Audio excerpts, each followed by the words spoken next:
Hello friends, আজি তোমালোকৰ সন্মুখত লৈ আহিছো বিএ ফাৰ্ষ্ট সেমিষ্টাৰৰ পলিটিকেল সায়েন্স और final exam 2023 question paper solution কৰি তোমালোকক দেখুৱাম। তো তোমালোকে সম্পূৰ্ণ ভিডিঅ'খিনি তোমালোকে চাই থকা বিএ ফাৰ্ষ্ট সেমৰ পলিটিকেল সায়েন্সৰ কোশ্চেন পেপাৰ সলিউশন কৰি দেখুৱাম।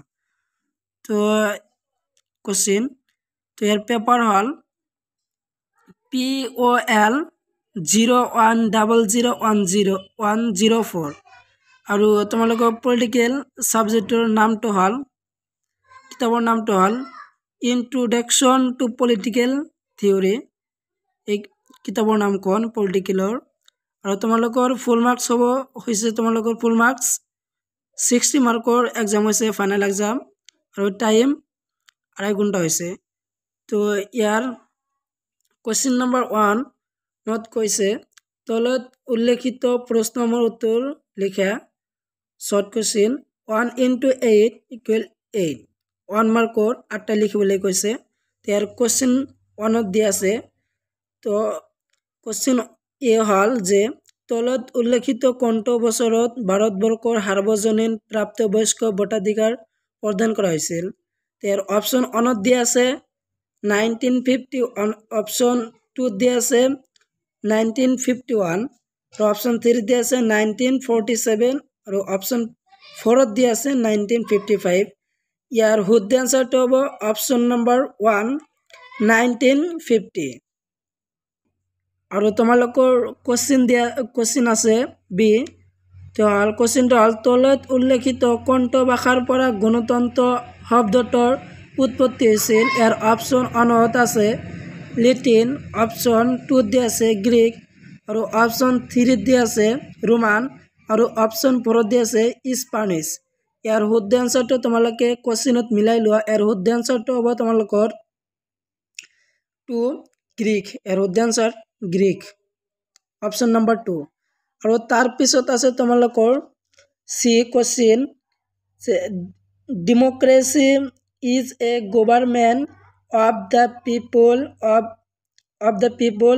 by the people and for the people। এই কথাখন কোনে কৈছিল।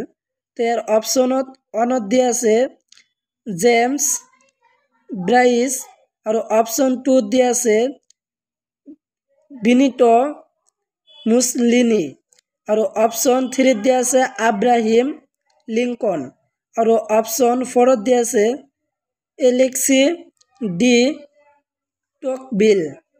यार शुद्ध आंसर तो हम तुम्हारे ऑप्शन 3 আব্রাহিম লিঙ্কন। तो तुम्हारे यार शुद्ध आंसर तो तुम्हारे मिलाई लोआ क्वेश्चन। यार शुद्ध आंसर तो हम আব্রাহিম লিঙ্কন ऑप्शन नंबर 3। और तार पिছত আছে क्वेश्चन नंबर ডি যেতিয়া सरकार राष्ट्रीय गुरुत्वपूर्ण বিষয় सन्दर्भत राजहुआ जनमतर आक्रमण करे সেই প্রক্রিয়াটোক কি বুলি জানা যায়। এর অপশন 1 দিয়া আছে গণপ্রস্তাব और ऑप्शन 2 দিয়া আছে গণ অভিমত और ऑप्शन 3 দিয়া আছে গণভোট और ऑप्शन 4 দিয়া আছে প্ৰত্যাবৰ্তনৰ আদেশ। তো মই এই কোশ্চেনৰ এনসাৰখিনি মই নাজানো। তো তোমালোকে কোনোবাই যদি জানা তেনেহ'লে মোক কমেন্ট কৰি জনাবা यार आंसर কোনটো হ'ব। তো তোমালোকে মোক কমেন্ট কৰি জনাবা।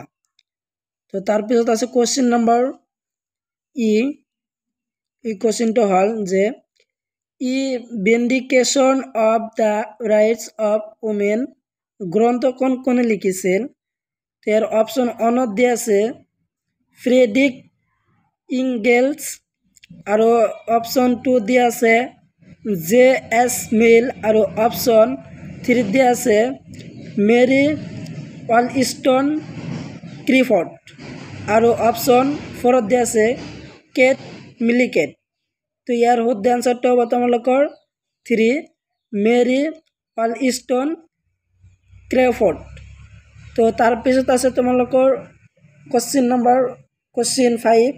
तो ইয়াত কি দিয়া আছে क्वेश्चनটো দ্ৰৌপদী উদাৰতাবাদৰ পিতৃ বুলি কাক কোৱা হয়। তো ইয়াৰ অপশন 1 দিয়া আছে থমাস হোম বেস আৰু অপশন 2 দিয়া আছে জন লক আৰু অপশন 3 দিয়া আছে আদাম স্মিথ আৰু অপশন 4 দিয়া আছে ফৰৱাৰ্ড নজিক তো ইয়াৰ শুদ্ধ আনসাৰটো হ'ব অপশন 2 জন লক তো তোমালোকে ইয়াৰ শুদ্ধ তো তোমালোকে মিলাই লোৱা দুটো হ'ব তোমালোকে অপশন 2 আৰু তাৰপিছত আছে তোমালোকক কোশ্চেন যে তলৰ কোনটো তথ্য অনুসৰি ৰাষ্ট্ৰ সন্মতিৰ ফলস্বৰূপে উৎপত্তি হৈছে তাৰ অপশন 1 দিয়া আছে দৈবিক উৎপত্তি তথ্য আৰু অপশন 2 দিয়া আছে শক্তি তথ্য আৰু অপশন 3 দিয়া আছে সামাজিক চুক্তি তথ্য আৰু অপশন 4 দিয়া আছে ওপৰত উল্লেখিত এটাও নহয় তো ইয়াৰ শুদ্ধ আনসাৰটো হ'ব তোমালোকৰ অপশন 3 সামাজিক চুক্তি তথ্য তো এইটো তোমালোকে চাই লোৱা যে শুদ্ধটো হ'ব তোমালোকৰ অপশন 3 সামাজিক চুক্তি তথ্য আৰু তাৰপিছত আছে তোমালোকৰ কোশ্চেন নম্বৰ 4 যে এ থিওৰি অফ জাস্টিস গ্ৰন্থখন কোনে লিখিছে ইয়াৰ অপশন 1 দিয়া আছে জে.এছ. মিল আৰু অপশন 2 দিয়া আছে জন ৰোলছ আৰু অপশন 3 দিয়া আছে প্লেটো আৰু অপশন 4 দিয়া আছে জেৰেমি বিনথাম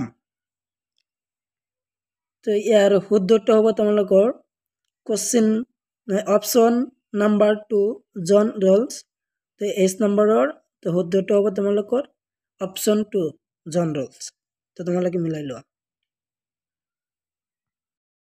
আৰু তাৰপিছত কোশ্চেন নম্বৰ 2 তো কোশ্চেনটো হ'ল তলৰ কোশ্চেন নম্বৰ 2 তলৰ প্ৰশ্নসমূহৰ যিকোনো 6টা প্ৰশ্ন উত্তৰ লিখা তোমালোকক 6টা লিখিবলৈ কৈছে তো তোমালোকে ইয়াৰ আনসাৰখিনি তোমালোকৰ নেক্সট ভিডিঅ'ত দিম কোশ্চেনৰ আনসাৰখিনি তোমালোকক কোশ্চেনখিনি দিয়া আছে তো তোমালোকে কোশ্চেনবিলাক চাই লোৱা কোনকেইটা তোমালোকৰ ফাইনেল এক্সামত আহিছে